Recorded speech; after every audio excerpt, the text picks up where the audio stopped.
సాంస్కృతిక చైతన్యం సామాజికంగా చోటు చేసుకున్న మార్పుల గురించి మీరేం చెప్తారు?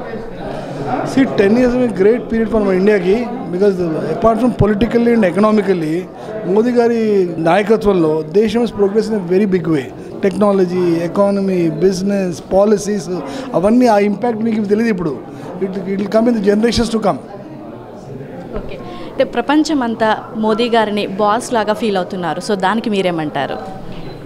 We are also very proud. He deserves it very well because ఆయన రోజుకు 4 గంటలు పనిచేస్తారు. 45 ఏళ్ళ నుంచి పనిచేస్తారు ఆయన. So the amount of knowledge, understanding people, party, politics, government, country ఆయనకు బాగా తెలుసు. So I think it is very well deserved position and we are all proud of him.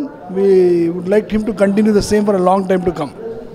So BJP వచ్చేసి 400 సీట్ పక్కా అనేది అంటే ప్రజల నుంచి వినిపిస్తున్న మాట. సో దాని గురించి మీ మాటల్లో. 400 seats very high possibility because assembly ఎలక్షన్స్లో జనాలు వేరే ఓట్ చేస్తారు. పార్లమెంట్లో every one knows Modi and everybody wants BJP Modi. So very good possibility that figure will be achieved.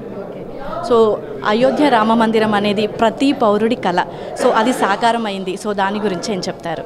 అది మన హిందూ సొసైటీకి, హిందూ రిలీజియన్కి ఇట్స్ ఎ గ్రేట్ మూమెంట్. ఎందుకంటే రాముడి గుడి 500 సంవత్సరాలు మనం పెట్టాం. ఇంకోటి ఏంటి, ఇప్పుడు ఈరోజు Ram Mandir will become a thing which drives entire Hinduism. జైసే మీకు ముస్లిమ్స్కి మక్కా ఉంటుంది, క్రిస్టియన్స్కి వాటికన్ ఉంటుంది. Rama and Ayodhya is going to be like that for Hindus. So eventually I won't be surprised if every Hindu has to visit once Ram Mandir before he dies.